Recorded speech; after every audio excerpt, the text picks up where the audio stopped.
Okay, hold on a second. I'm editing today's episode, and in my research for today's episode, let's see if I can focus, I found out that there's literally people on the internet who make websites dedicated to recipes for red vine candy, which includes melting them down to make pies, cherry pies.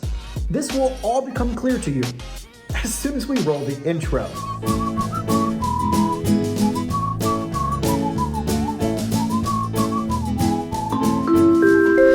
Hey, welcome to the Midships channel. I'm your Captain Corey.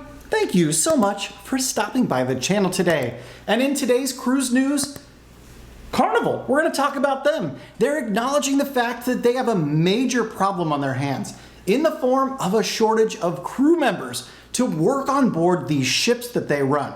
But don't worry, cruise dorks, cruise nerds, and cruise lovers alike, there's good news as well today, because according to new industry expectations, cruising is leading the way in the post-pandemic comeback for the travel sector. We'll talk a little bit more about this later on in today's episode, because spurred on by this fantastic news, cruise lines and cruise ports around the globe are now building. They're building new ports, new piers, new private islands. We'll talk about all of this. But first, I have a question of the day. And today's question, well, it's food related, of course, but it's not cruise related whatsoever. Though it is pretty important, and I feel like I have to ask it.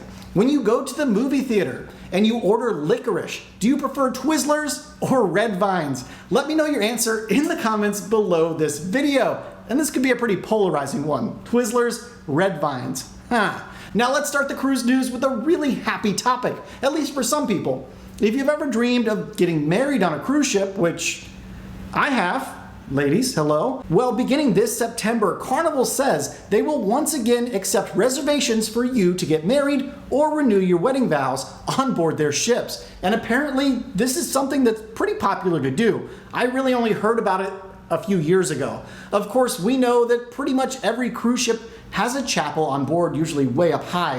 Have you ever seen a cruise ship chapel? I've got some interesting footage from inside a few of them, but I'm having trouble finding it. I was looking, I really wanted to show you right now. But those of you watching, have you ever been to a wedding, or have you yourself been wedded on a cruise? I think it's a really cool idea. Let me know about it. Hey, I want to give a quick thank you to all of you who've made it over to my Amazon merch store in the last couple of days. I noticed that a lot of you who've probably been watching the episodes are now realizing the fact that I'm migrating all of my non-branded t-shirts over to the Amazon store. It's really just a lot easier, it's cheaper and faster for you.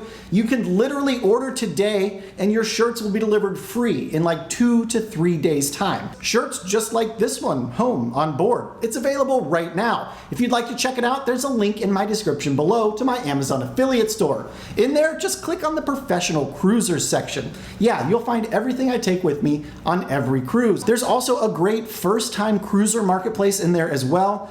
I would definitely recommend you pick up everything in that store. There's only like 4 items and they're all super inexpensive. And the best thing is, while you're supporting yourself on your next cruise, you get to support my work and keep me delivering the cruise news without spending any more money. All right, moving on, we need to talk about this major bump that's projected in cruise tourism over the next few years, and it's a good bump. According to World Travel and Tourism Council, they're expecting travel and tourism to grow 4% over the next decade, with the cruise industry leading the way, surpassing records set before the pandemic. And they might do it by the end of the year. And better still, 4 years from now, we could be seeing 12 to 28% more people on cruises than we are today. And that is all thanks to the stringent health and safety protocols that were put in place and enacted by the cruise operators. They've been doing such an amazing job keeping everyone safe and healthy during this cruise restart. And it gets even better because of all this good news. Cruise lines and cruise ports are starting to see, hey, it's going to be a really good decade. Let's start breaking ground and improving things, building new stuff, as well as cruise lines are bringing a record amount of new ships to market. And we need to talk about the port of Nassau, their plan for their brand new waterfront district. It's coming along a lot quicker than I could have imagined. The port is already able to welcome the largest cruise ships in the world. Hello, wonder of the seas. And just take a look at this final rendering here for what you can expect in the first quarter of next year when you cruise into Nassau.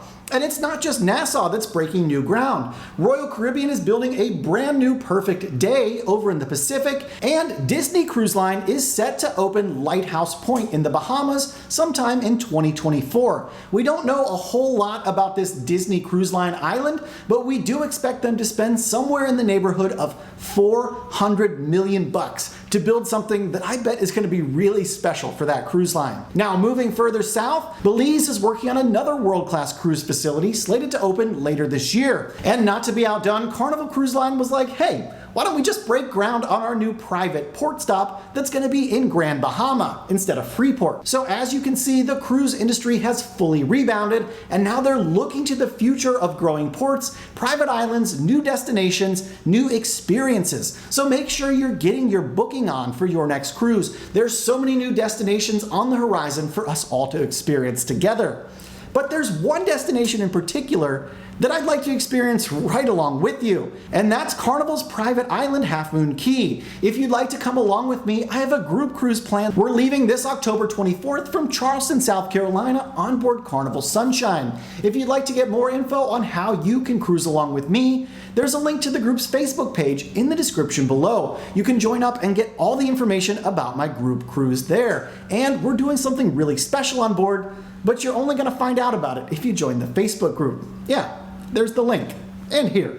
Okay, it's time to talk about these staffing challenges that we're starting to see crop up on cruise lines. And many guests are apparently starting to notice, myself included, that there are shortages recently on their cruises. And it's a result of a couple things. Obviously, the cruise lines are having trouble getting crew on board the ships because of travel restrictions that are ongoing from other countries that just can't get here. Other issues include crew getting sick from the pandemic. We also have isolation requirements for new crew getting on board ships, and they have to lock down for an extended amount of time when they first join a vessel. And like we touched on yesterday, the dramatic layoffs that occurred during the pandemic, crew just aren't coming back to refill these positions that they once held. Well, this is becoming such a problem that Carnival's brand ambassador John Heald was forced to address it on his Facebook page. And John said, "We've had some crew shortages on board, which has meant we have a need to make changes to some of the events on board our ships. And this is a challenge," end quote. And in response to these shortages, Carnival has been forced to remove certain onboard events like dance parties, game shows, or other crew-led activities, think like trivia. And you're just not seeing these activities on the schedule at all on certain ships. And some other things you might notice on your next cruise that relate to these shortages are you could see less of your cabin steward. I personally noticed on several cruises where I normally would see my cabin stew every time I walked out my cabin door. On some of my most recent cruises, I literally saw my steward once during the entire cruise, and it's when he told me to get off the ship. And if you've cruised before, you know that's not normal whatsoever. I'm usually like best friends with my cabin stew by the end of the cruise. I find out what they like to eat, I run into port, grab their favorite snacks, bring them back to them. Just all in all, try to make their work life a little bit better for the few minutes they're spending with me. I mean, these folks are literally stuck on a floating piece of metal in cramped spaces away from their families and friends for months on end.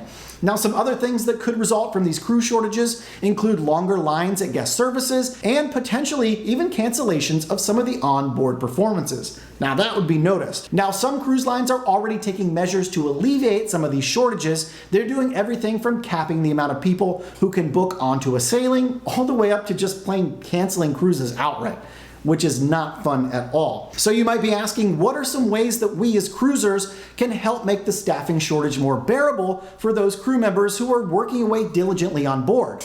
Well, simple courtesies go a long way here, folks. Reuse your towels if they're still in acceptable condition. Keep your room maybe a little neater than you used to on your cruises. Make reservations to places where they're available, like the main dining room. And do activities in areas that don't require so much direct crew supervision, like use the pools or hot tubs, play putt-putt, or just plain explore the ship. So while cruising is back, we still have a bit of post-pandemic rough waters to sail through before everything returns to normal. So just make sure you're at the very least smiling and getting to know some of the crew members on your next cruise. Trust me, it'll make their day and they'll make yours. Well, the main course is here.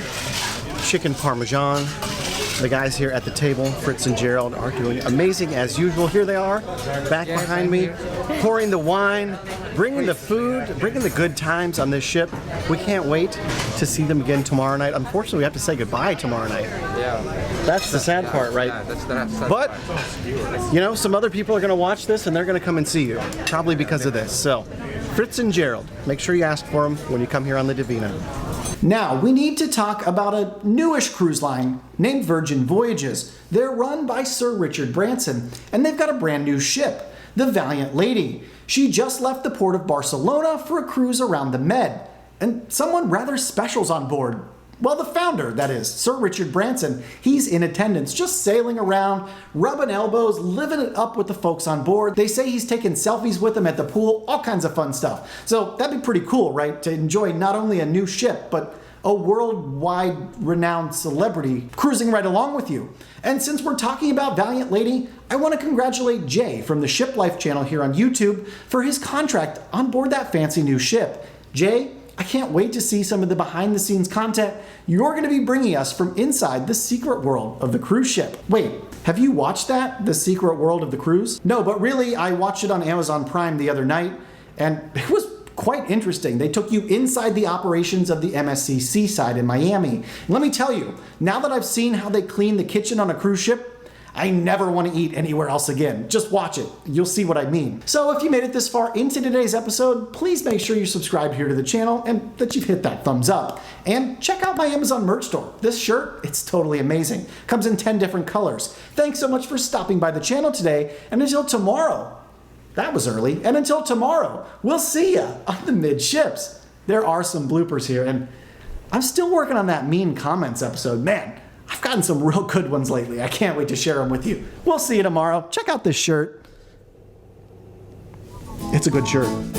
La la la la la la la la la la la la la la la la la la